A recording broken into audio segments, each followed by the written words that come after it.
Well, at 7 o'clock on Monday, October 10th, 2022, it's time to call to order the Town of Brookfield Planning Board for its monthly meeting. How's that for an intro? Good? That was nice. Thank you. We'll do roll call. I am Tim Straz, John Mayer. Here. Terry Ward. Here. Carrie McMenemy. Here. Gus Stratton. Ed Ingalls. Here. And Rich Sacker. Here. Ed, would you like to be a voting member tonight? Sure. Thank you. Thank you.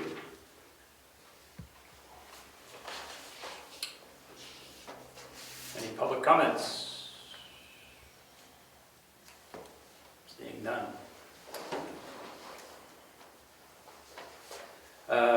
No announcements, correspondence, or mail. Review possible approval of minutes from September 12th, 2022.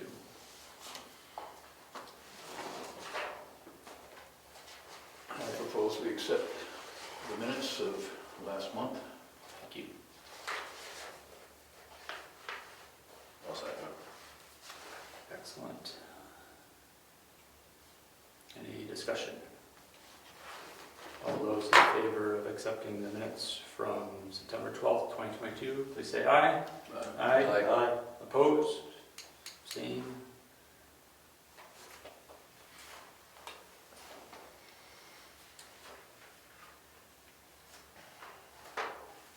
New business. We got a lovely email. It's time for the budget for 2023. So I have in front of me the past 4 years, our budget, which of the past 2 years, we've submitted for a budget of $9,600, of which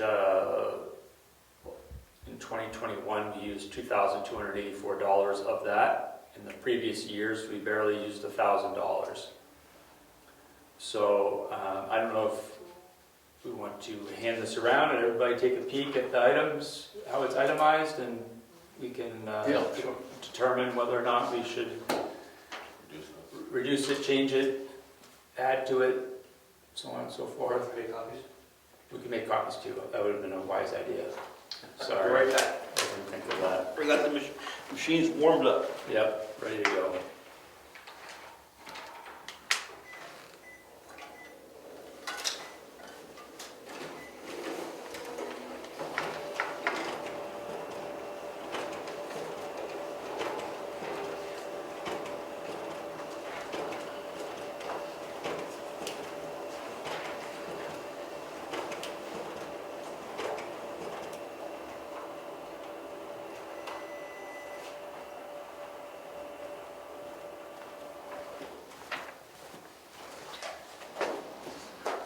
Some people out here. There you go. Thank you.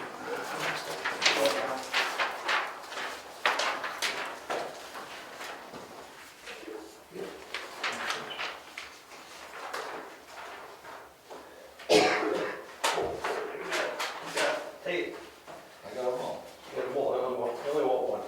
Everybody got one? Yes, we're good. Thank you.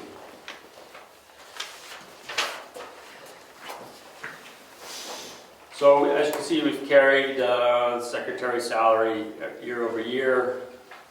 The chairman's salary as it was added in 2021. Our expenses, planning and development line item hasn't changed in the past 2 years. Public notices and dues and workshop.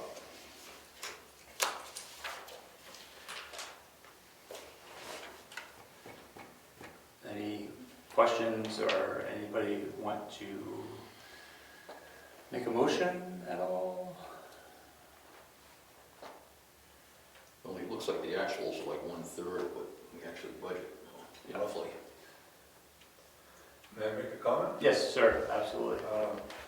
Salary secretary, do you still searching for a secretary? We haven't searched for a secretary in a couple of years. Do you think you'll need one or you want one? That's a good question. What does the board think about that? Well, the decision on that would take care of the biggest nut in the package. Yep. that's there for secretary. Yeah, Depends on how you guys wanna roll, so. Up to you guys. The secretary used to do a lot more than meeting minutes. Used to do a Yep. lot of the other prep work to get deeds reported or whatever. Yep. If we focus on just a secretary to do meeting minutes, and the rest of it stays with the board, you, me, or whatever. yeah, I think we could reduce that number. okay. If we're willing to continue to do the back room work and Yes. record the deeds, and Yeah. make sure all the butters are correct. There was at one point, I thought the selectmen were looking to find someone who would support the ZBA also in this, that was the intention. Yeah, And everyone's still looking. okay, fair enough. Yeah, Just one more comment. yes, sir. One thing that was useful that the secretary did was when the planning board would get together and discuss zoning changes and everything, they would keep a running record of everything that was discussed, and they'd come in with a draft every month, so we automatically knew where we left off. Yeah. And we'd have a working document running all the time, and when it was the way we wanted it, we'd publish it. Yeah. So it just helped track everything. Good.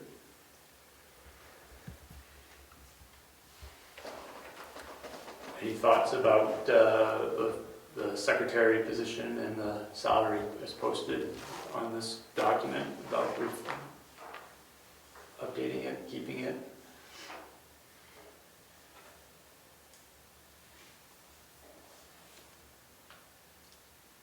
You guys keep a large share of the load. I try to help out where I can.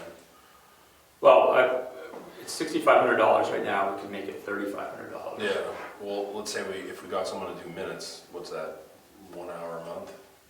Yeah, 2 2 hours hours a month, yeah, So, plus the meeting. yeah, so 3 hours. Yeah. You say 150 a meeting, that's So do, yeah, 12, so let's that's 1,800. 100 a month. We pay $20 an hour about Okay, 5 hours, 20 hours. 1,200. 1,200. Yeah. So 3,000 is still generous for planning purposes. For just meeting minutes. Right. I mean, does it go back into the general fund if it's not used anyway? Yes. So we could make it anything really, could it? So, I mean, really, it's not a big deal, is it? If we don't find anybody, When's the last time there was one, besides when there was a brief, recent, At least 5 years. wow. Yeah. well, we had the woman from Whitefield. Yeah. In 2019, yeah.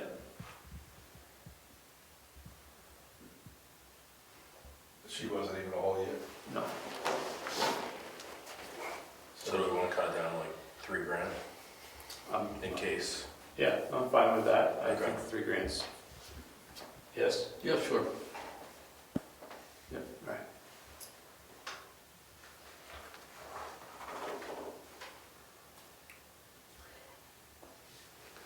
I wanted to ask a question about the planning and development.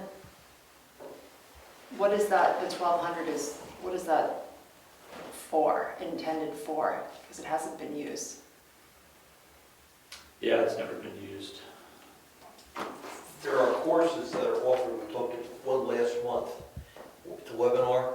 Oh yeah, I signed up for that. Was it This free, Saturday. or was it free? $70. That's, the $70 goes towards that. But that's not towards dues and workshop? It's towards workshop. Yeah. Okay, but, all right, well, so I almost covered that, which It's is either, fine. it's either planning or development. Okay, so either category. If you paid for that with your own credit card, Yeah, I did, give us the receipt, okay, and that's what that money's for. okay.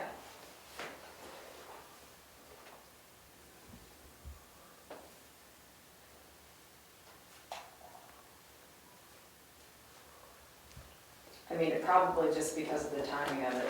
I mean, with COVID and everything, there really wasn't that much, maybe everything was online, that's why it wasn't. They're online, but they still charge us $70. Right, I know. Yeah.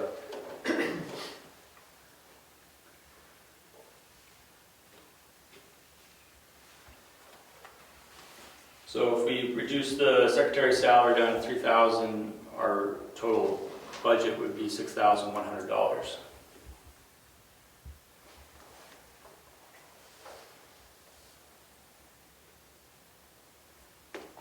Okay, anybody want to make a motion to move forward with that, unless we can discuss it some more, or we can, I mean, we're still way over what we've been using the past couple of years, so. yes. Is there a benefit to just having it just in case? I just don't know what's just in case. Yeah, so I think we've always operated on just in case, because at the end of the year, that money goes back into the general fund. Okay, yeah. Anything unused gets All consumed. right.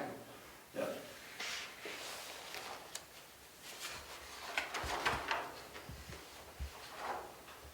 I'll make the motion then, I guess, as chair. I'll make the motion that we go forward with a 2023 budget of $6,100 as discussed.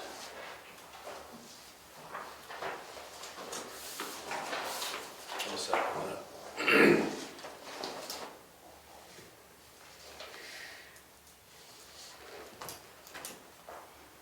Any more discussion on that? Seeing no discussion, all in favor of accepting the 2023 proposed budget of $6,100? Say aye, please. Aye. Opposed? All right, thank you. That gets that out of the way. I'll send that. to Sam. 35% reduction, do we ever know what for that? Funny. Changes to, old business changes to planning and zoning laws 2022. So we talked about the long list of items last month. The first one was regarding amending our timeline. So I think our planning board timeline, we have to amend the zoning so that we have 65 days as the timeframe to act on a completed application. Is that in the rules of procedure, or is that going to be in the zoning? That's a good question. Good point, the zoning goes to the town, rules of procedure stays right here. Yeah.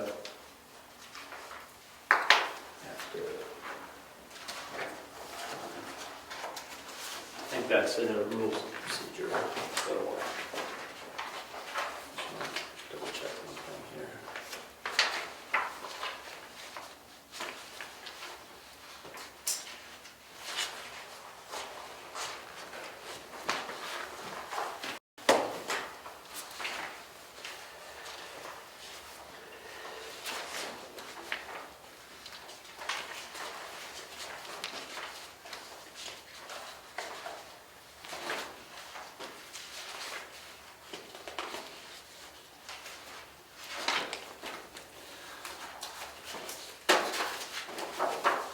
So 65 days, that will be update rules of procedure.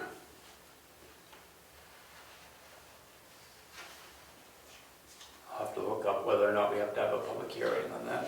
You don't have to have a public hearing, I believe, but you have to announce that we're going to change it Yeah. and wait at least to the next meeting to make the change, so the public, if they have a comment, Mhm. they have an opportunity to comment on that. I think that's what it says, All right. which means you make a motion later that we're going to change that phrase, Yeah, and then we can vote on it. yeah. I think what I'll do is I'll amend We got time. the rules of procedure, and we'll review it next meeting.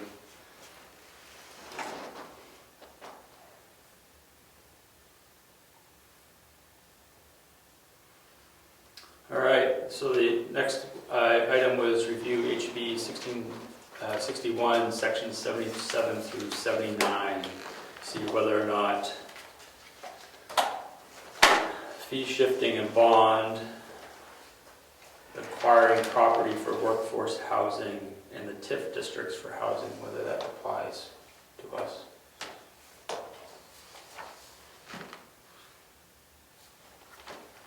Carrie, I had you penned down for this one, For this, for this, is that the definition of the shed? no. Oh. No, That's what I had down that I was doing. yeah. So, So the first one, section 77, which is fee shifting and bond, it allows the Superior Court to require a bond from the appealing party whenever an appeal is filed, allows the court to award attorney's fees and costs to the prevailing party. So this is in conjunction with all of our planning board timeline that we're discussing with the extensions. okay, so I did the wrong assignment. That's right. No, you're fine. The next one was acquiring property for workforce housing, expands definition of public use under the tax increment finance statute, RSA Chapter 162K, to allow any party, including a municipality, to acquire real property except by eminent domain for the purpose of constructing housing units which meet the statutory definition of workforce housing. We don't have a TIF definition set up in our zoning at all. So I think this one is a NA. And then 79 was TIF districts for housing. Allows municipalities to designate municipal economic development or revitalization districts for the purpose of acquiring, constructing, reconstructing, improving, altering, extending, operating, maintaining, or promoting residential developments aimed at increasing the available housing stock within the municipality.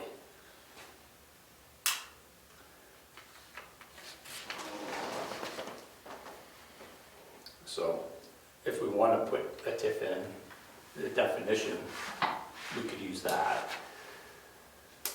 But I don't, seeing how we are a rural community, I don't foresee the need for that. Specific workforce, maybe you could use ADUs the same way for workforce housing. We've got an overlay in town for workforce Right. housing. Right, If you start sweeping up ADUs, that goes townwide. right. I'm sure we want to do that.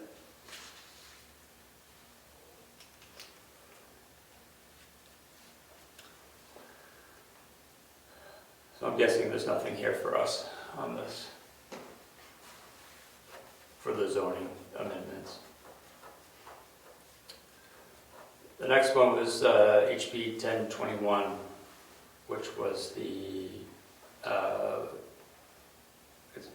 changes modeled after Massachusetts Dover Amendment, and Ed sent along a nice summary for us,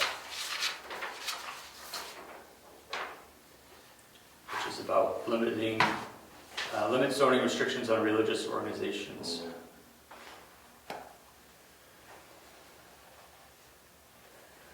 Ed, do you see anything here we should be?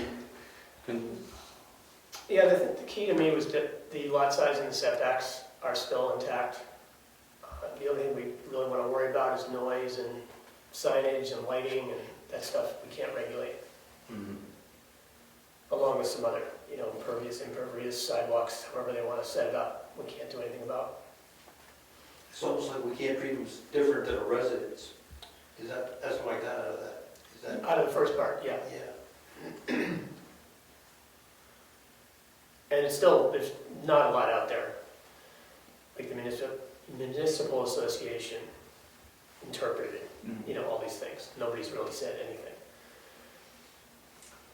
So should we be amending our zoning with anything from this 1021 to capture the religious organization's purpose of exercise? So I'm not sure I'm up on the zoning as much as you guys, but I Yeah. refer to it somewhere probably.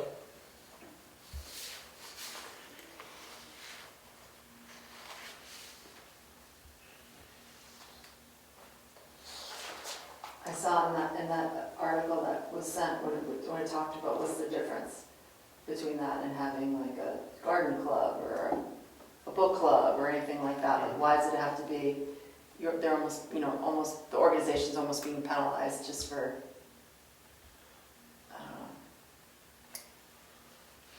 know. We ran into that on the mountain, remember? Hmm. They having church services up there. We weren't gonna treat it any different than a club or meeting. But wasn't it written in there too that you cannot collect revenue on taxes from them?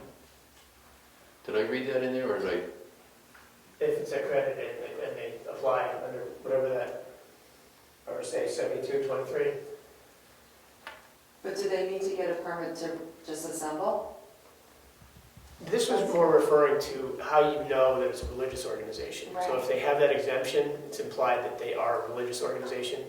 But it goes on to say that there are organizations that don't have that, so you have to be careful, Mhm. basically. Yeah, it's gotta be half occupied half the time or something, right? Yeah.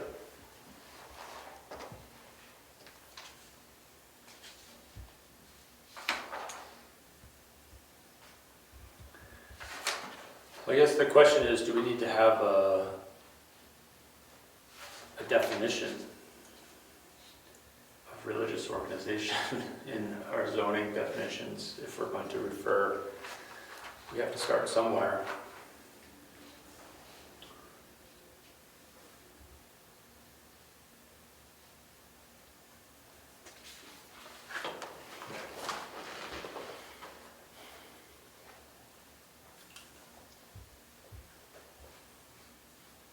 It's sort of interesting because what Ed did is he summarized what the law is for us. Yeah. Because we had trouble understanding it a month ago, Yeah. right? It was pretty tough reading.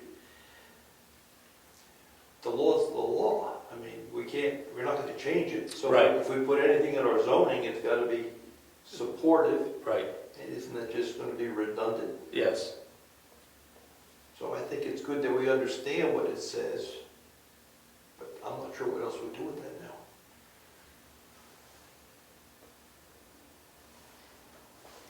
Agreed? Well, can we just make a blank statement that it has to refer to this HB? If it does come up, that it has to meet the stipulations defined in that? If I was a lawyer to the planning board Yes. asking for a special exemption or whatever the right words are, I can assure you I know what the laws are. And we can refer to it if we want, but the lawyers are going to know what the law says. The law itself doesn't really say much. Pardon me? The law itself doesn't say much, it's really those first two sentences. And I didn't print it out, I read it. What are the first two sentences? Overrides any zoning ordinance deemed to prohibit, regulate, or restrict land or structures primarily used for religious purposes, and then towns may not substantially burden religious exercise. That's like pretty much all it says. Yeah, so there's no point doing anything if we don't have anything in our zoning about it. That's kind of what I get from the two sentences. We understand it now, Yeah, but state rules. yeah. Yeah. Well, we have, we're going to discuss our proposed zoning ordinance changes, and I think we're getting to the point where we're going to have to send this off to the town lawyer for review. And I think, I just wrote a note about HB 1021 when we ask her whether or not there needs to be some kind of language in there based off of that. So with that, let's move on to, thank you, Ed, for putting that together. Let's move on to review proposed zoning ordinance changes. So we were going to review, the first item was review definition changes. We had shed, seasonal, wetland, and ADU. And so we want to start with sheds? Start with sheds. So what was the term that you, I looked around for shed, just like you did, in other town zoning. yeah. Couldn't find any definition of shed. But I found in Exeter's zoning, they call, pretty interesting, they call it, I can't say the word. Auxiliary? Ancillary. Ancillary, thank you, Ancillary. ancillary, thank you. Ancillary structure, and we can hand this out and make copies. This is their definition of what an ancillary structure is. And it's much broader, it's much broader than sheds. And when I was socializing this in the town, Well, thank we you. were talking about it, and people say, what's going on? I said, we're talking about having a limit on sheds, and they shed, what's a shed? You mean, a rack for my wood is a shed? What's a shed? And I had trouble defining a shed. If a shed has tarps on the side, is it really a shed? So, I Well, think, because everything that I had read was just specifically referring to the size. You know, and then therefore the setbacks and, so just size. yes. So I picked up this definition Yep. from Exeter. And I propose that we change our, we have a definition in our Yes. appendix X. Yes. I'd replace that definition with this definition, and I think it was definition B, right? BBBB. Structures, anything permanently affixed to the ground, including but is not limited to dwellings, accessory buildings such as garages, barns, and sheds, and accessory items such as windmills, in-ground pools, freestanding satellite and radio antenna, and freestanding solar panels. Which one is that? I mean, what definition is that? Are you in? This is in our zoning, page 42. Structures. Infrastructure, yeah. Are you looking at appendix X? I'm looking at appendix X, correct? Okay. That's where I went, and what was number B? Well, accessory building? Yes. A building subordinate to the main building on a lot used for purposes customarily incidental to those of the main building. I would replace that with this definition. So ancillary structure, but, okay, And then in the zoning itself, where we said shed last month, we used the word ancillary structure instead of shed. yep. Okay, how's everybody else feel about this, Yeah, read this, this is pretty exhaustive, this new definition. I mean, it covers a lot of stuff, more than sheds. I wonder though about structures though, because then it's kind of competing with our definition of structures.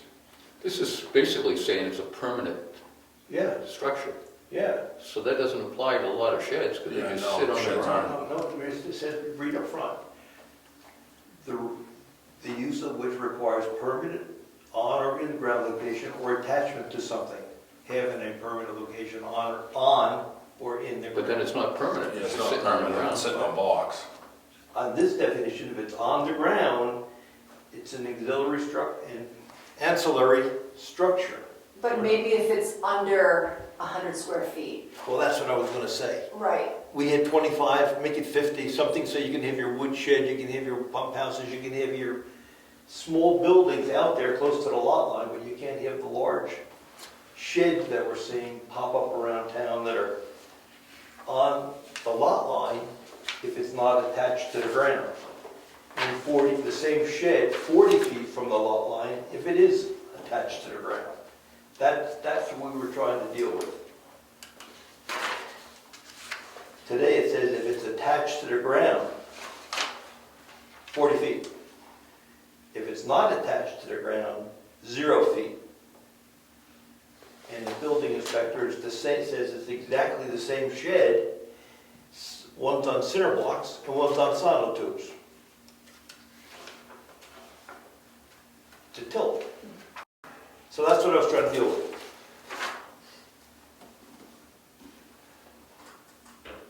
Mr. Chair. Yes, yes. So in past discussions, we were talking about, like Kerry said, the size, whatever size Yes. we decide would be suitable, whether it's attached to the ground or not attached to the ground, it could go up to the line if we use this definition, which is probably fine. Because this is calling anything attached to the ground or not, and ancillary structure. So if we want to present small incidental buildings up to the line. Well, last month was at 25 square feet, I think that's pretty small. That's 5 by 5, I go 50, right? That's 5 by, that's starting to be a reasonable sized structure. But So, small. yeah, if it's small, go for it. If it starts to get large, A typical size of those things is 8 by 8, or whatever you choose. yeah, well, that was. 5 by 5, 8 by 8, 10 by 10, that's getting substantial size there. But whatever you choose, but you have a size limit, under that size. Yes. You can put it anywhere, Yes, and you should be able to attach it to the ground or not. yes. If it's small enough, who cares? Right, and above that, ancillaries, Ancillary structures go anywhere according to the setbacks. So what's that what's that number gonna be? Is it gonna be 100 square feet? That's what, there's an 8 by 12 shed. That's 96 square feet, I think. Do you want that shed on your lot line? On your neighbor's lot line, your lot line? That's the question you have to ask yourself. Is that too big? So before we get too far into this, Yes, sir. are we in agreement that we should be changing the accessory building to this ancillary structure as a way to update our zoning for the conditions we're running into, before we talk about the size of it? So, whether the structure is permanent or not, doesn't matter. Is that what we're saying? Because it says permanent in this. So would this not, so if the shed is only on blocks, it wouldn't be considered a permanent structure, therefore it wouldn't apply to this, right? I don't believe so. I believe it says anything constructed. And then it says comma, the use of which requires permanent location. On or in the ground. On would be on blocks. See, Well, that that's permanent- not permanent though. See, that permanent location, That's those what two screws terms the right sentence there up. are saying that it can't be moved once it's there. So, okay. Permanent is affixed to the ground, so we'd have to pull that permanent part out for. How would you change it? I mean, that's fine. How would you change it? Yeah, Yeah, just get rid of permanent, requires You just- location on or you in could the get rid ground. of, There's 2 permanents in there. yeah, Um, some,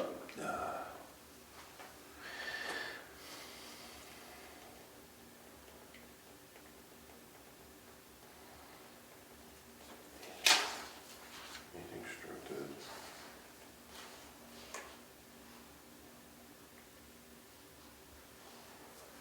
And it really should start with any structure, because constructed means you made it. You can go buy a shed. Right. The statement seems pretty convoluted. So here's a couple of suggestions. Yes. You're saying any structure? You're supposed to get anything constructed. Okay, okay, with me. You make a tree house for your shed or...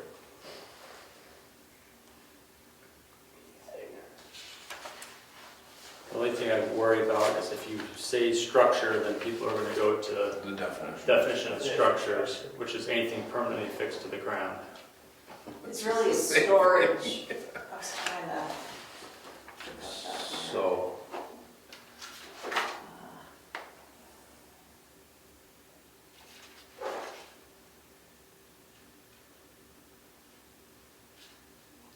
I would say instead of permanent, maybe fixed location, That works too. because On or in the ground. a fixed location doesn't necessarily need permanent. That's right. This would include, for example, swimming pools, Right. which we don't even talk about today, but that's why this is broader than Yeah. sheds. The word ancillary means providing necessary support to the primary activities or operation of an organization, institution, industry, or system. So I like that word because it's really supporting the grounds or, the property, really. So I do like that word. if that's what we're still thinking about, changing the word. And so, if, I agree with you, I think ancillary is good also, and if we were to use fixed, that'd be fastened securely in position. So, I think the, like, when you think about like a carport, that may be like lashed to blocks or So should we say, attached with, or with stakes in the ground. should we say whether fastened or not, because don't we want this to be a blanket over structures that can be moved? Whether fastened or not. I won't go into all the details, but you won't believe the type of feedback the selectmen get with respect to stuff on property lines. Yeah. Mm-hmm. And some of it's movable, but I don't want it there. It's too close to the lot line. Why is it there? It's allowed, you tell them. So that's what I'm saying, should we change that definition and add to it whether fastened to the ground or not, whether it's a permanent structure or not, because most sheds you move. Am I making sense? Yeah, but I think it's broader than that, so let's get off the word shed now and think about other stuff. That could be close to. I guess technically if you really wanted to, you can go full. I got page 42, the shed isn't even on. There is no shed in there. Oh, I thought That's you the were reading, problem. I thought you were reading from it. No. No, Earlier. shed, well, shed is, No wonder I couldn't find it. go to the next page. That's Yeah, I get what you're saying. the problem. If we go shed, so you gotta think Well, I see about the what else structures, could be. okay, shed. So should we come up with a list of stuff that's movable that people would have in there? No list, no list, No, it's- no list, because a list is never complete. Mr. Chairman, an easy thing to do would be to,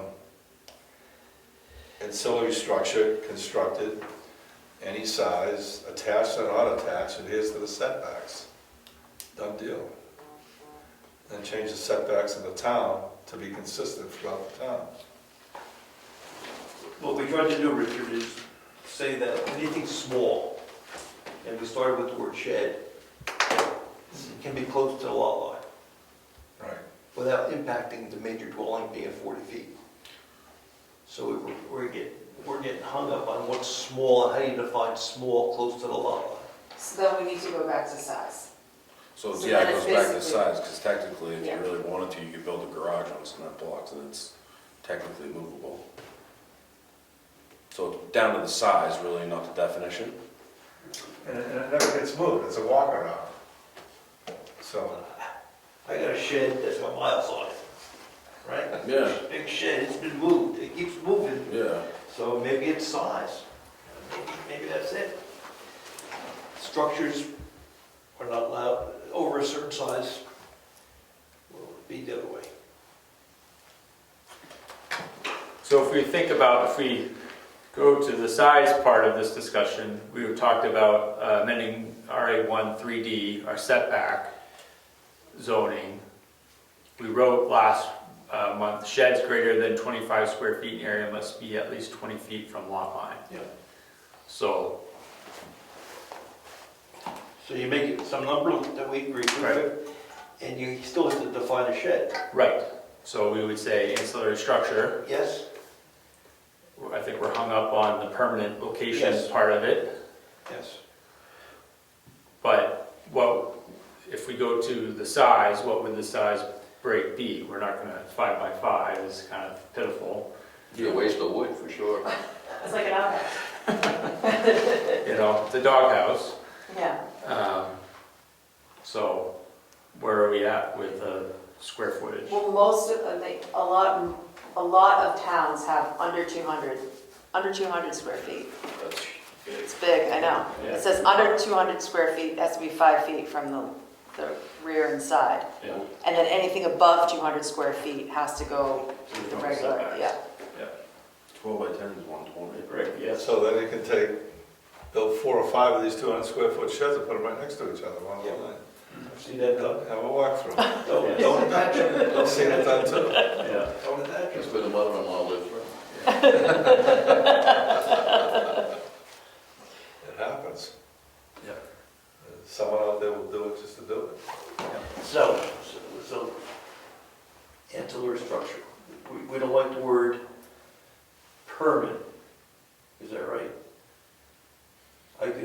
example, Well, anything permanent should adhere to zoning. So if we use ancillary structure, and this is the actual definition, we have to get rid of the word permanent, because it Yeah. would not apply to movable structures. yes, yes. I rent a portable outhouse, right? I can put that on the lot line, hope you're happy. Which way the wind blowing? That's not a permanent structure. Right. That's removable, right? So that's, you want to scoop that up and say you can't do that. I would think. So instead of 25 square, you want to say 50? And then, you know, any ancillary structure larger than that? You know, like you kind of, Remember, I'd be happy with 50, but remember, if you got a hardship, you can always go to the ZBA. It's trying to give the building inspector some clarity on this stuff. And we can go the other way and say, well, shed can go right to the lot line. We can do that too. What's the right thing to do? Well, if we look at what we wrote here, an ancillary structure greater than 50 square feet in area must be at least 20 feet from the lot line. So your 16 square foot porta potty can still be on the lot line. Yes, it can. Yes, it can. That's exactly right. That's exactly right. and then does it say anything above?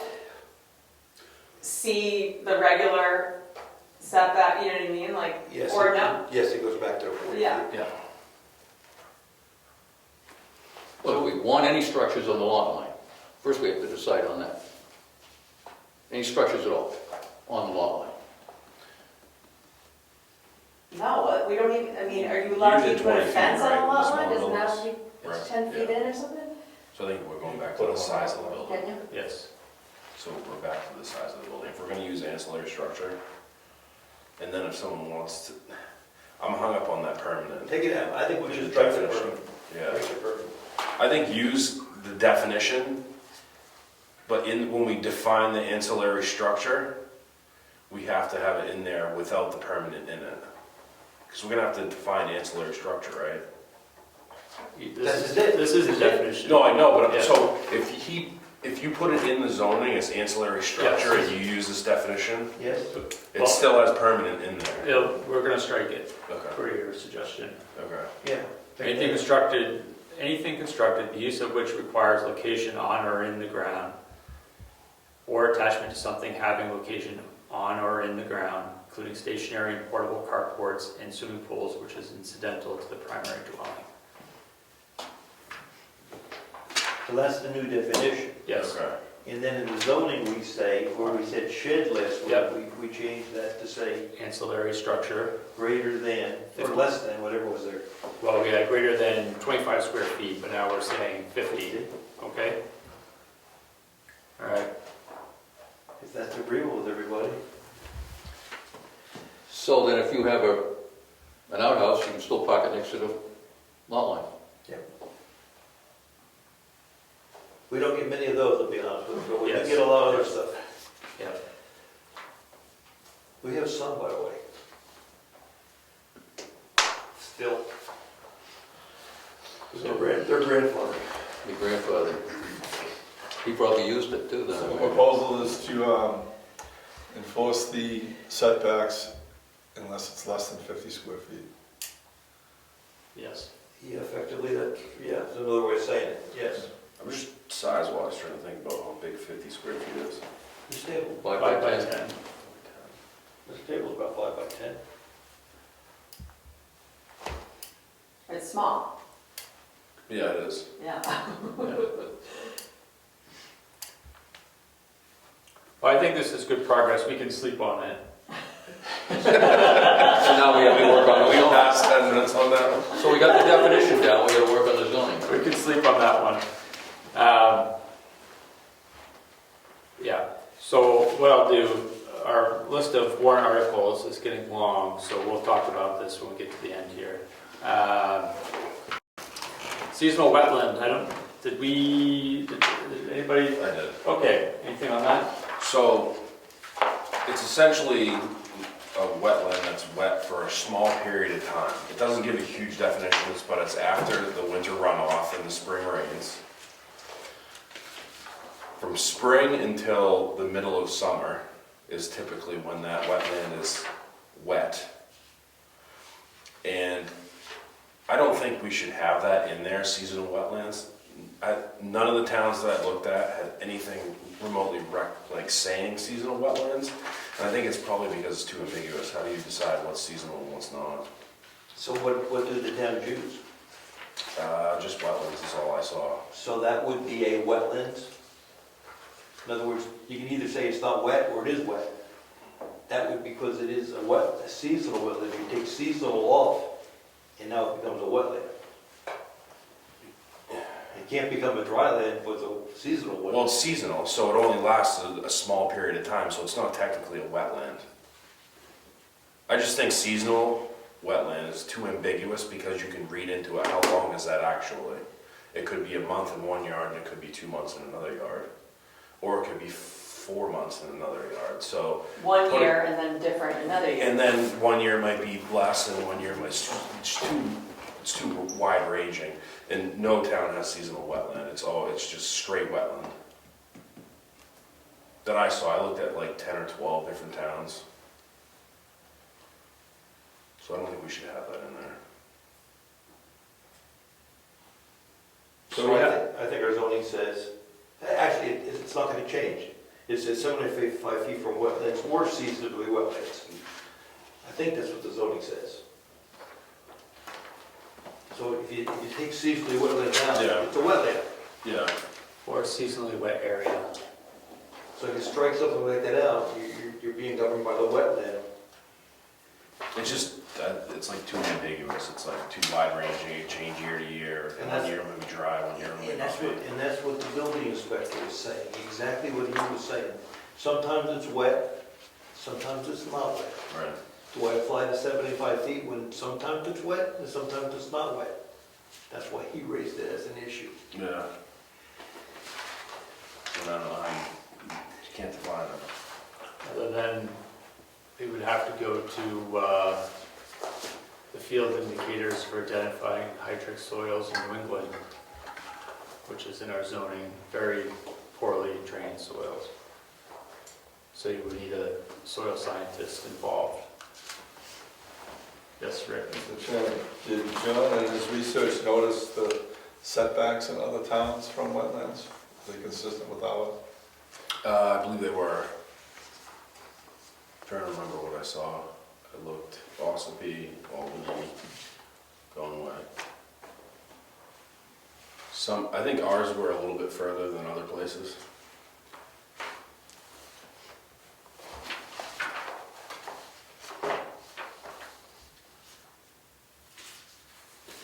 So that kind of goes back to our shed discussion. If somebody was concerned that an area was seasonally, that they debated whether it was seasonally wet or not, they could go to the ZBA, they'd have to get a soil scientist involved. I mean, there's a path there if somebody wants to debate it. Right? I guess based on what you just said, yes, if there's no payback to changing our zoning, I guess I wouldn't change it. I wouldn't put it in front of the town. Right. If we get nothing from the change, Right. let's not wordsmith it. Right. Yep. All right. ADUs. Okay, in your red books is on page 461, where the state gets involved in their definitions. I mean, and basically, a lot of them are saying the towns are allowed to change whatever square footage they want within reason. But they can't say it has to be less than 750, I believe. 750 square feet, they have to be connected share a door. 73. What page you? Yeah, 461. Oh, 461 in the middle there, yeah, I was looking at the 674. All right, 674, 72, accessory dwelling units. Right. And what I did is I copied several different towns. I went to the OSI, and there's a whole series of links here. Page 2 that I printed out. There's actually a presentation. I have it on a thumb drive I brought, but I didn't think we had a way to show it. But you can easily look at that, and it's actually just a presentation that with images and kind of gives you the basic information. I mean, there's nothing surprising in it. And then I have a list of several different towns and what they do. It can either be connected, attached, or it can be unattached, and that's the town's choice. Most of them are saying attached. I don't see the difference whether it's attached or not, though, it doesn't even matters. But, so, yeah, the area in this town, this is the town of Carroll. The area of the ADU may not exceed 30% of the total floor area of the single-family dwelling, including the ADU, or 750 square feet, whichever is larger. And there has to be at least one parking space required to accommodate the ADU. A lot of towns are making sure that the septic system is adequate to handle the additional structure or the additional load that would be caused by an additional bedroom or 2 bedrooms. Towns can limit it to 1 bedroom, though. I don't believe they can, if I remember. And that's, from the state's mandates. So if you want to, read through those and, so you get a better idea of what the other towns are doing. I put Portsmouth in here because they allow unattached, if I remember right. And you can call it a garden cottage or whatever you want.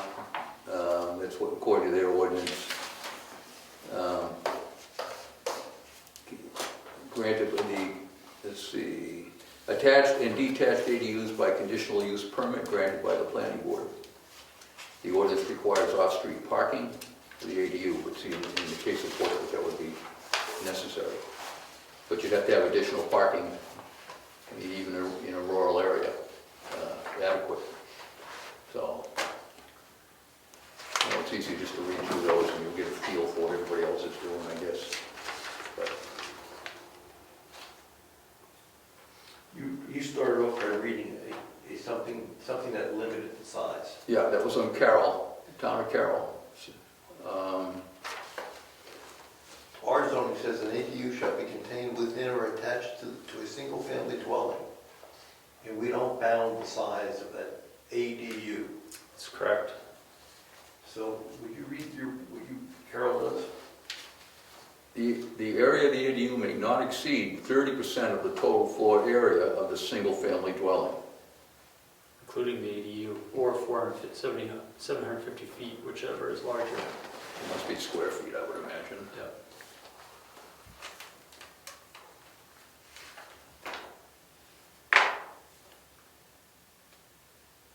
A camper, recreational vehicle, or manufactured home may not be used as an ADU.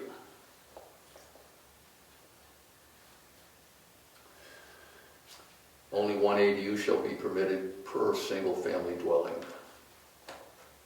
Yeah, so we got that covered. It's this number 4 in Carroll that's interesting, and it's also repeated in below there. Shall not exceed 750 square feet. Yeah.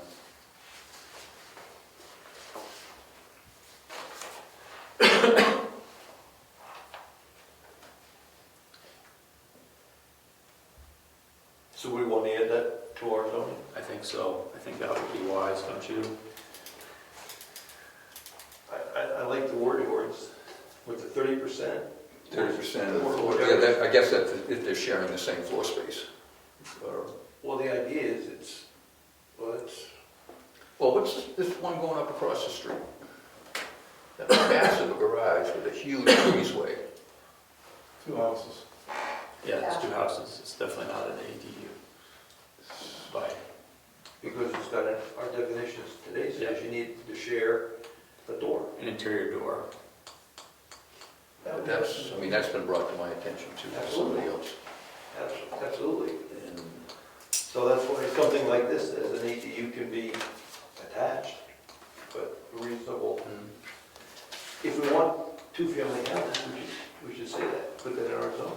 Well, you know, we're trying to figure out, I think the climate right now is that you've got to figure out a way to have families stay with you because of the cost of rentals, the cost of just finding places to live for, especially young kids trying to start out. Can you imagine? And if you've got a big enough piece of property and all the zoning ordinances are met and your septic system is adequate and you have plenty of parking and you're in a very rural area where nobody can even see your property, do we want to limit them to having to be attached and sharing a doorway? I mean, why couldn't they have a separate, above a garage, for example?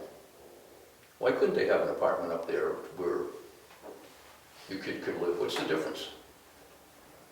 I mean, I personally don't have a problem with that. I mean, what's the difference between that or attached? I mean, why does it have to be attached? Here's my take on that. If we want to propose that, we should propose that as a standalone warrant article to the zoning. Because I think we've tried that in the past. What I was just trying to accomplish this year is to put some bounds on our existing zoning. But that's a valid discussion for the town. Well, how long ago was that proposed? Well, about 4 or 5 years ago. Things may be a little different now. Might be. So, I mean, if that's what the board wants to do, it's more significant than what we're doing right now. We were just trying to limit the size of an ADU, not change the attachment or whatever. We've got a couple in town now that are pretty big. It's okay. The way it is now, is it allowed anywhere in town, or Pardon me? did somebody say it was just on 109 you could do it? What's that? An ADU. You can do it anywhere. Anywhere. Yep. Just comply with the setbacks and the Yeah. septic. But it has to be attached, right? It does. No. I It has thought, to have a shared interior doorway. Unless it was like my prior. interpretation of that is sharing a wall with a doorway between the two. Says there shall be an interior door between the single-family dwelling and the ADU within or attached to it. Breezeways, they consist of 2 or 3 doors. Yep. And we have a few of them in town. Yes, we do. Yes, we do. And one way to deal with that is limit the size of that ADU, right? If it's going to be an ADU. We have, 109 is zoned for workforce housing, Right. which is really multifamily houses. So if you want to start putting up multifamily housings, it's 109. So is the issue that they're circumventing not being able to have 2-family houses and doing it through that way? Is that what? My point is, if the town wants that, fine. Let's Right. change our zoning and say this is what we do for a 2-family house. Let the town decide. What I see is people are taking advantage of the loophole. I'm gathering from our discussion here that we want to amend our RA1 1D accessory dwelling units to add number 8, which is we'll borrow the town of Carroll's number 4. The area of an ADU may not exceed 30% of the total floor area of the single-family dwelling, including the ADU, or 750 square feet, whichever is larger. And then we'll steal number 7, or borrow rather number 7, add that a camper, recreational vehicle, or manufactured home may not be used as an accessory dwelling unit. I think Well, that's interesting. This is an interesting line here too, or two lines. A municipality may not limit an accessory dwelling unit to only one bedroom. And the next one is accessory dwelling unit may be deemed a unit of workforce housing for purpose of satisfying the municipality's obligation under RSA 674-59. And that's what I mentioned before. Workforce housing is based upon income. And I think that it's an ideal way to satisfy that requirement, especially with the unattached part. We think we're already satisfying workforce housing We requirements. are, yeah. So that's not something we have to meet, Okay. we're already there. Yeah. I think there's only, well, I think that's a good, doesn't hurt to be too specific. We can't use campers or structures, recreational vehicles as a residence in our zoning already, but it doesn't hurt to clarify it that way. I mean, somebody could park one right next to the front door. And With a breezeway. that's right. A ramp with a canopy. Yeah, and when you say 750 feet, our requirement for a house has to be 860. So effectively, you can double the size of the house in town with an ADU. We have 864, something like that. It says the area of an ADU may not exceed 30% of the total floor area of the single-family dwelling, including the ADU, or 750 square feet, whichever is larger. In another part in our zoning, we specify the minimum size for a house, Right. and I think it's 800 change. So 720 is significant. I mean, that's like 50%, 75%. You almost double the size of some of the small houses. We had a discussion one time about building an ADU twice the size of the original house, and just switch the designation. We got examples of that. Yep. Yeah. Well, that was actually mentioned in some of the reading that I did, that's what some people are doing. The original owners of the homes are moving into the ADU and renting out the original home that they were living in. Right. And it works well. Yeah, I think that's encouraged by the state to do that. Right. A dwelling shall have a minimum ground floor area of 864 square feet. Is the official. So 720 ADU can be attached to that, whichever is smaller. That's fine. That's fine. Just point that out. Yeah. Okay on ADU? All right, moving on. I threw in our zoning ordinance, home occupation based off of the information from last month, and I amended it slightly just for who is responsible for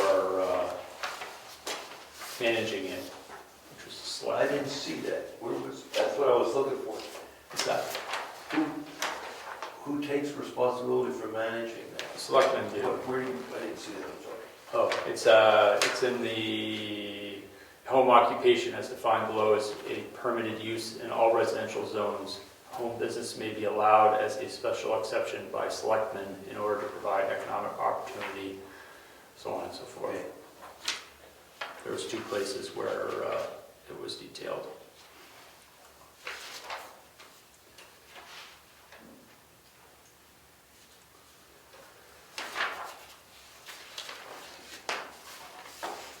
Any discussion on that?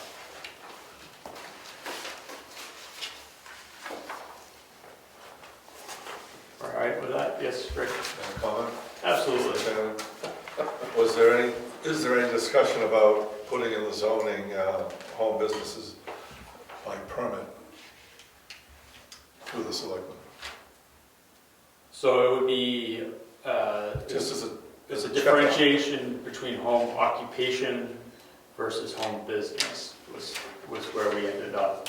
So home business, by definition, would be a commercial or business activity conducted on a lot being used for residential purposes that exceeds the standards for home occupation, requires a special exception as set forth in Article 2A1B, must meet the following requirements. So I think what Rick's saying, why don't you, instead of making a special exception, you're saying permit, By permit. by permit. And what that does is that allows us to just make a check off and make sure, not too stop all business, just to make sure things are according to our zoning. What we just call as a special exception permit. Yeah.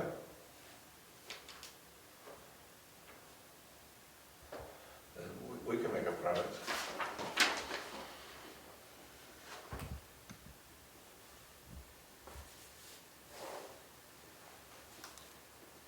In the definition here is if it's in the house, and there's no visible sign on the outside, we don't want to know about it. Town doesn't care. Yep. That's a home occupation. That's a home, as soon as you move outside to change the lot, Anything vocational outside, let's talk. right.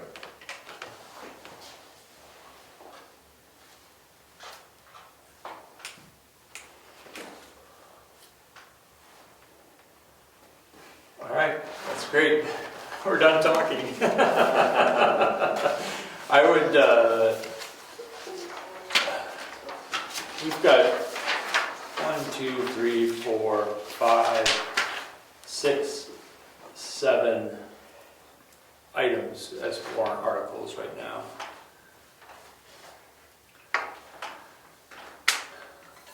I'm thinking it's probably good to send this to the town lawyer at this point.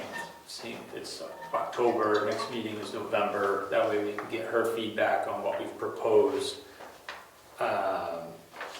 This is a substantial amount of stuff. I mean, one section is we're gonna remove all the Article 2, 2.2 and Appendix E about non-permitted uses and conditional use. So I'd like to get all of this in front of her so she can review, and then we can get some feedback for November. Because then, if you think about November, then December, we pretty much have to have these pretty much buttoned up, because in January, we're gonna have to have our public hearing. And then we have to submit everything. I didn't look at the calendar, but it's by the end of January, I believe, we have to have everything submitted, so typically. Yes, sir.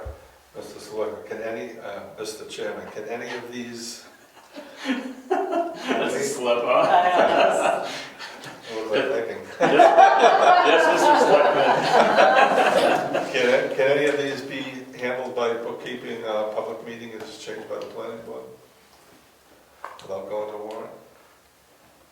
No, these would all be zoning changes Okay, to our document. thank you. You're welcome.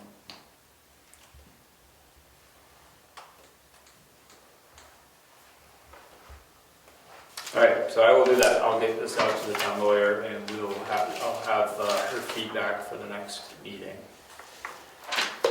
We kicked the next one to this month, but I think we're gonna kick it to next month to discuss subdivision regulations and potential changes, because we're kind of running out of time before we have to have these all set, our warrant, zoning ordinances all set, so. Unless anybody wants to have a comment on that, subdivision regulations. No, I mentioned earlier that the town is also participating in hazard mitigation plan. okay, And one of the items in that mitigation plan has to do with our subdivision regs, and I just need the planning board's position on this. The action on it is review the town's subdivision regulations to ensure that the need for dry hydrants, cisterns, and/or fire breaks is adequately addressed for new subdivisions. Address density and quantity of development as well as emergency access, landscaping, and water supply. So do we have that in our subdivision regs? And if we don't, what are our plans? Do we have plans for putting that into our subdivision regs? Asterisk, see Wakefield. I hear you, but it's our regs. I think we should review that. I can't Okay, fine. speak to that off the top of my head here. I Under think we'll- review, under review is fine. All right, Update the master plan incorporating risk assessment and hazard mitigation principles in the development of the master plan. Work in process, yes. that's what I thought. And the last one was,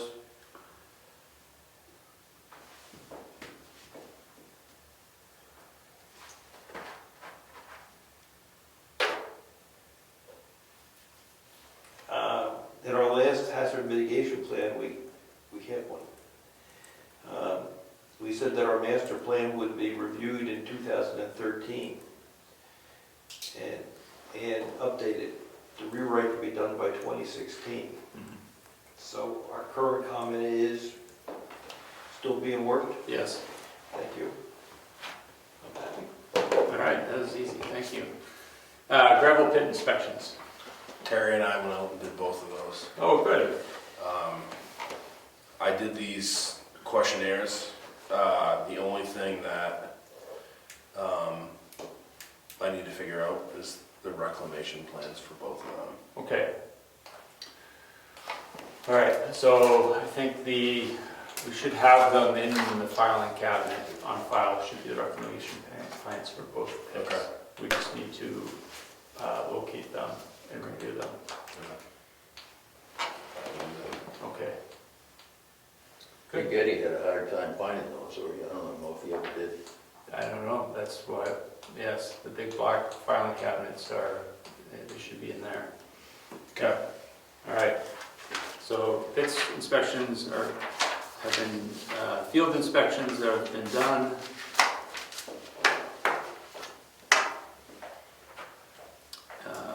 Reclamation plans to be located. All right, very good. Any member comments? All right, our next meeting is scheduled for November 14th. It is 8:11. This meeting is adjourned.